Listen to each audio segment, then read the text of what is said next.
Compte rendu de la 60e réunion ordinaire du Conseil des ministres.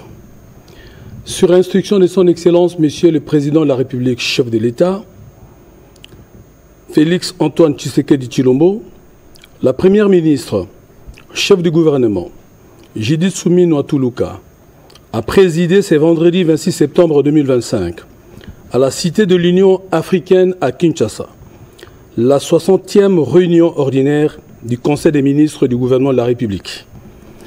4 points étaient inscrits à l'ordre du jour, à savoir 1.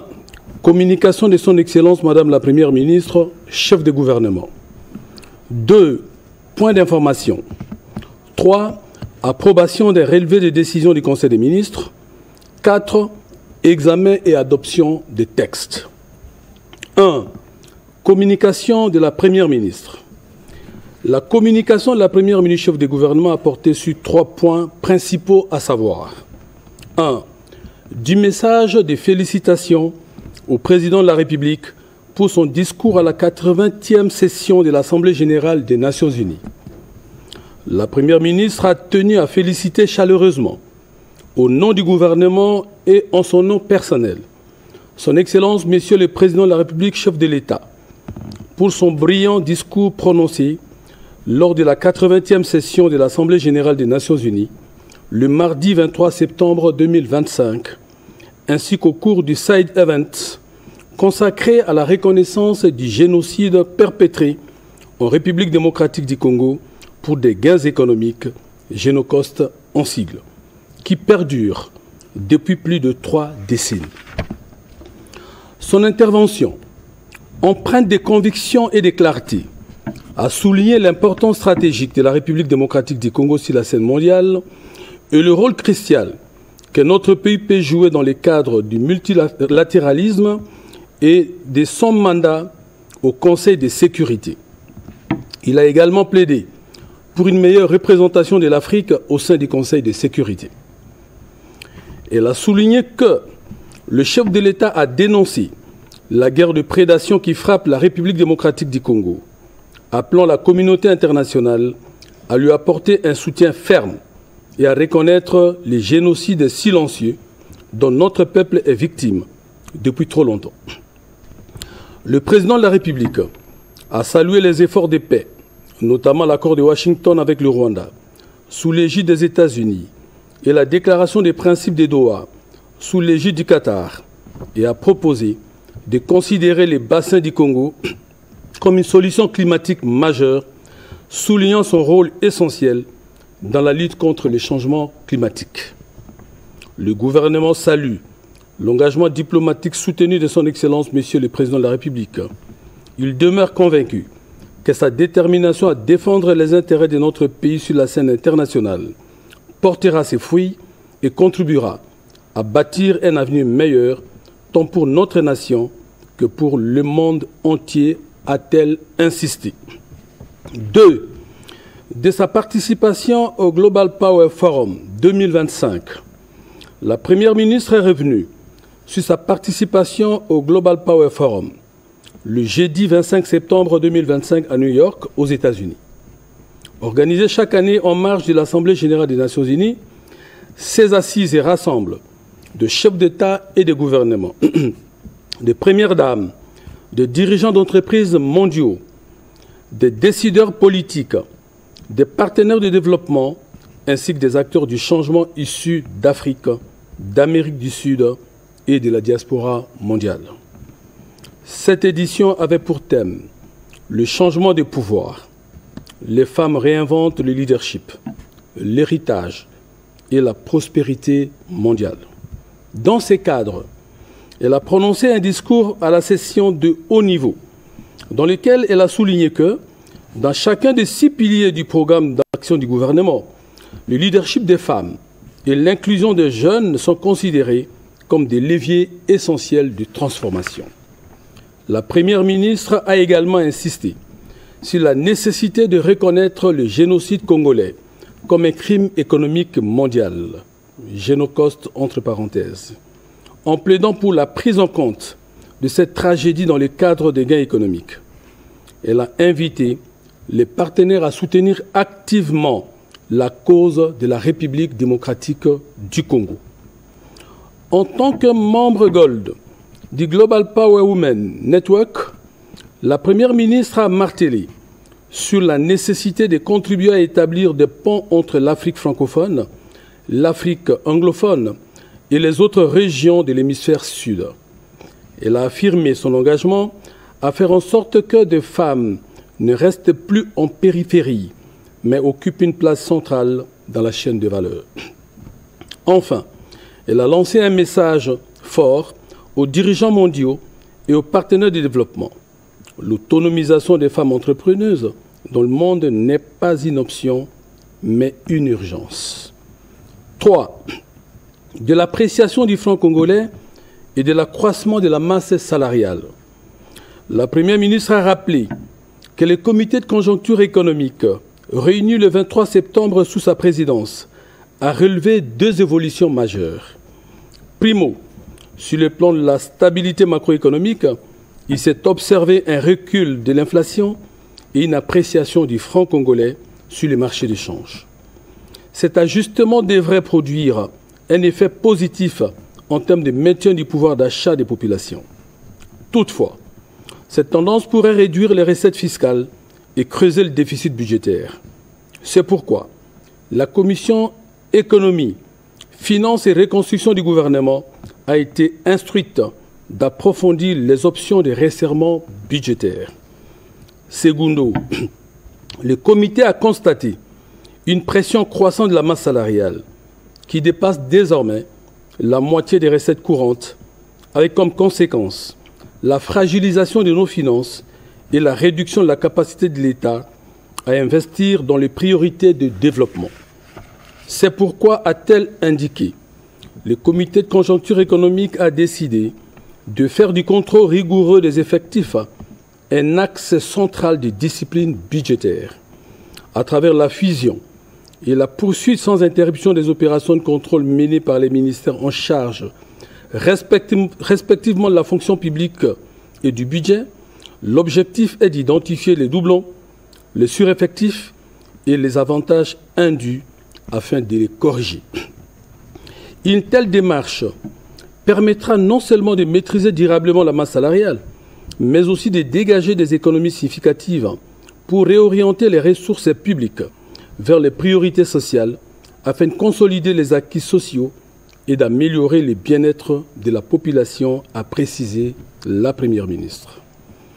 Pour la mise en œuvre des mesures susmentionnées, les ministres en charge de la fonction publique, du budget et des finances ont été instruits de l'application de ces dispositions et devraient en rendre compte dans le cadre des travaux sur la nouvelle politique salariale.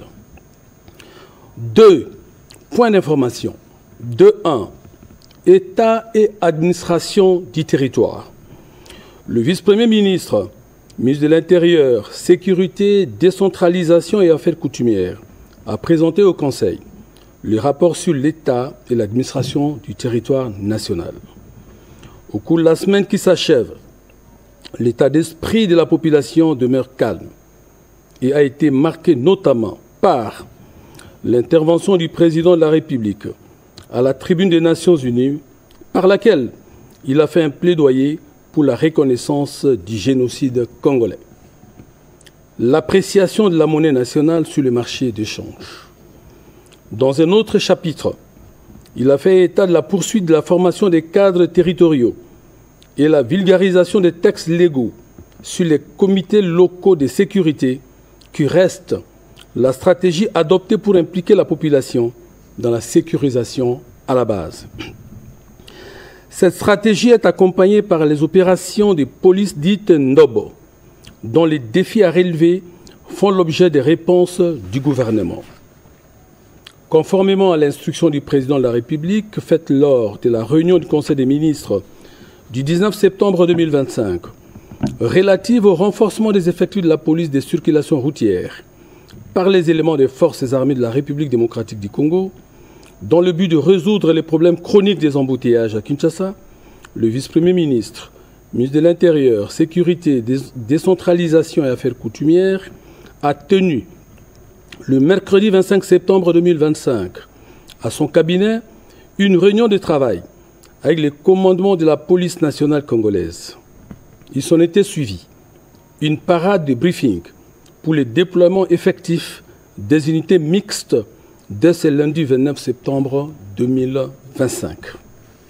Par ailleurs, le vice-premier ministre, ministre de l'Intérieur, Sécurité, décentralisation et affaires coutumières a fait le point de l'atelier de validation de la politique nationale de gestion des risques des catastrophes qui s'est tenu du 23 au 25 septembre 2025 à Kinshasa sous sa coordination. Il s'est agi donc de la mise en œuvre de la 8e de 12 mesures de la réforme engagée par la République à la suite des discussions avec les Fonds monétaires internationaux à travers son mécanisme d'appui budgétaire dénommé « Facilité pour la résilience et la durabilité ». À l'issue de leurs travaux, 3 résultats majeurs ont été obtenus.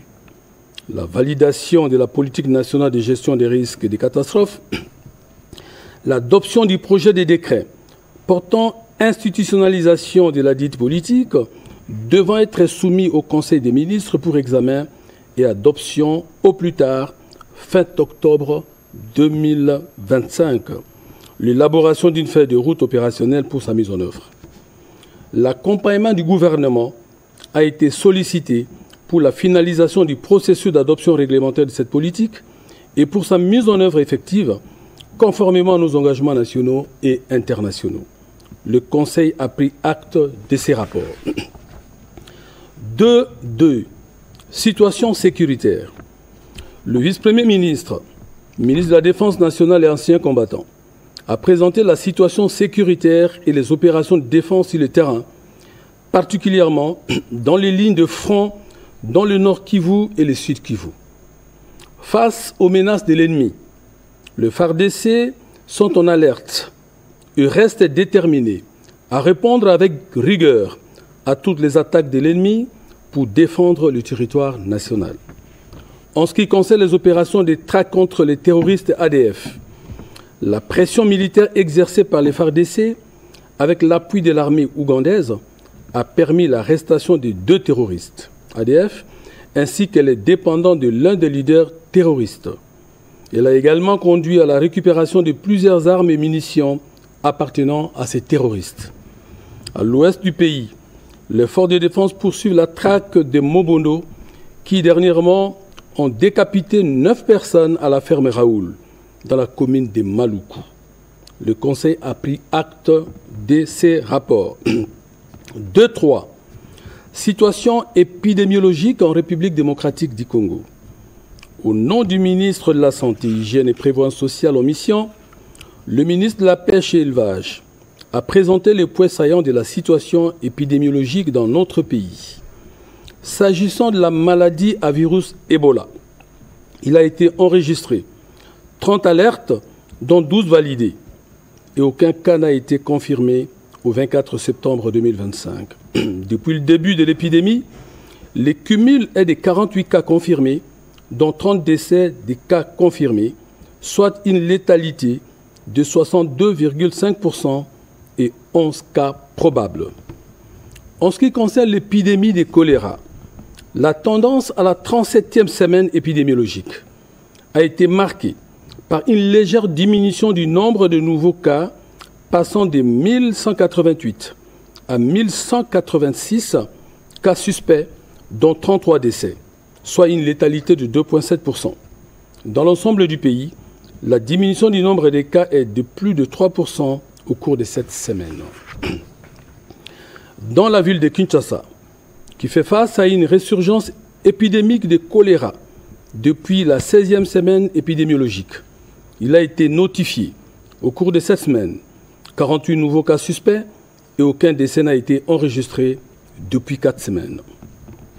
Quant au Mpox, au cours de la semaine sous examen, il a été enregistré une baisse du nombre de nouveaux cas de 630 à 431 cas suspects. Cette tendance a été observée au pays depuis cette semaine.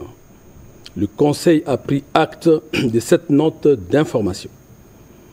2.4. Note d'information relevant du secteur des transports. Le vice-premier ministre, ministre des Transports, Voies de communication et désenclavement, a présenté au Conseil la note d'information relative à la problématique de la création du Fonds social de la Société nationale de chemin de fer du Congo, SNCC-SA en sigle.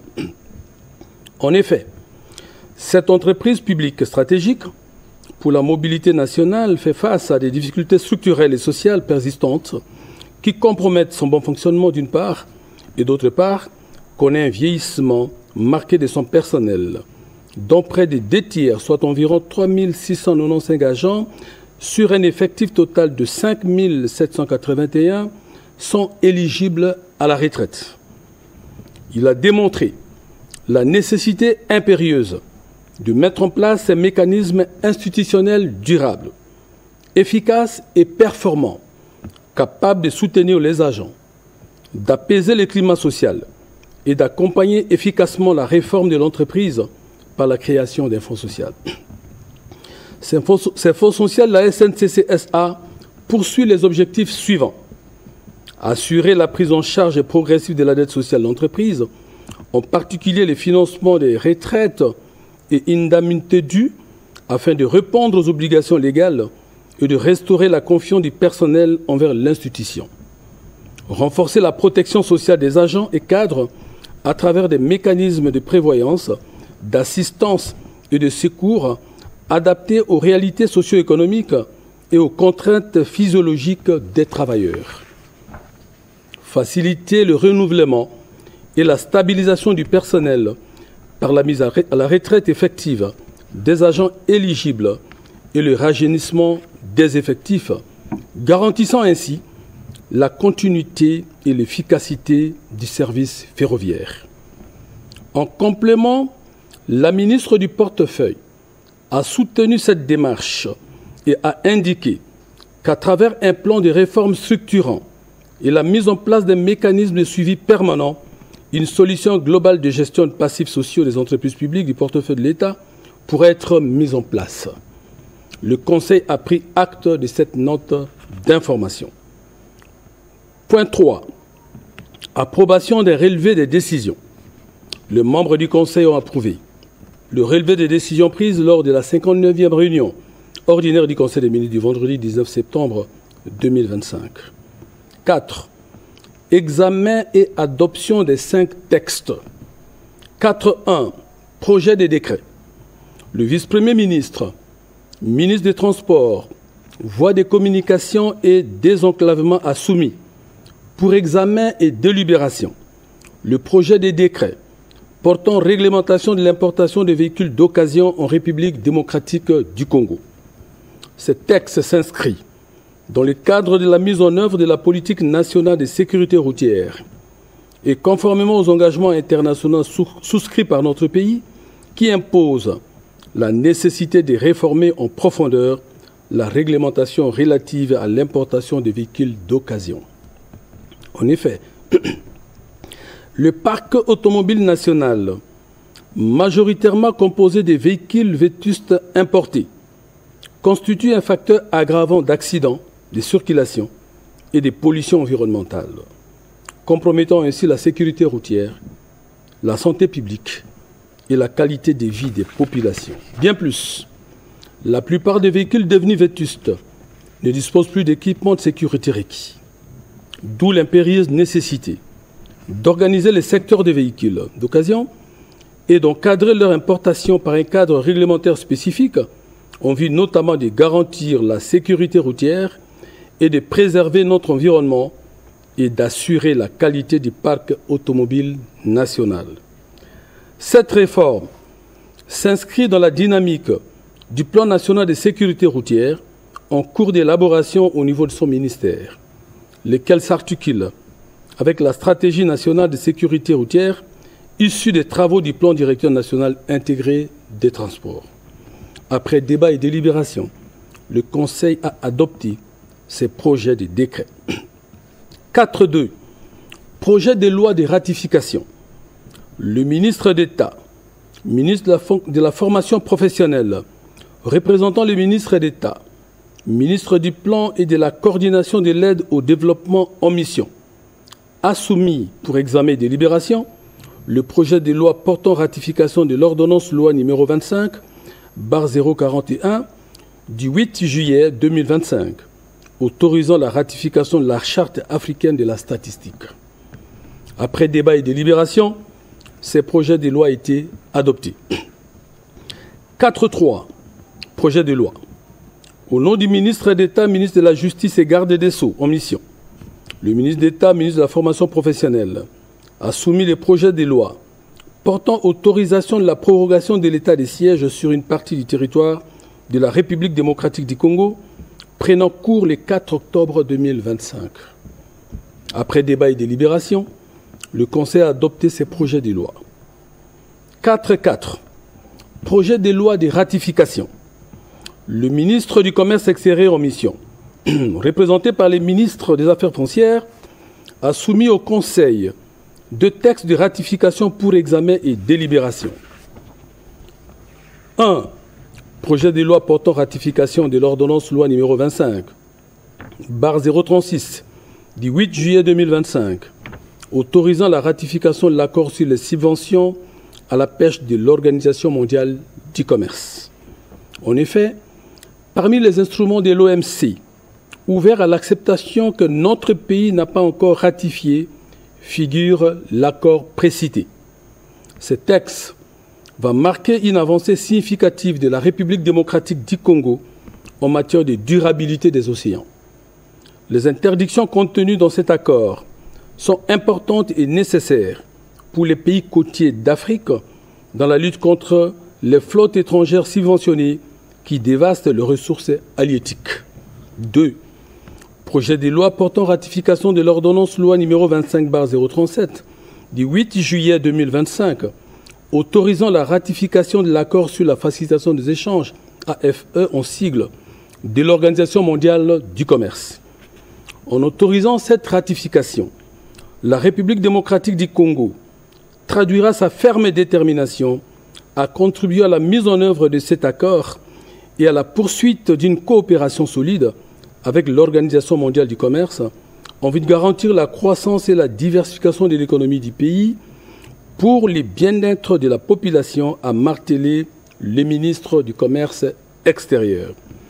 Ce texte contient des dispositions visant à accélérer le mouvement, la main levée et le dédouanement des marchandises, y compris les marchandises en transit. Il prévoit aussi des mesures permettant d'assurer une coopération effective entre les douanes et les autres autorités compétentes sur les questions de facilitation des échanges et du respect des procédures douanières. Après débat et délibération, le Conseil a adopté ces projets de loi. Commencé à 15h55, la réunion du Conseil des ministres a pris fin à 17h40. Je vous remercie.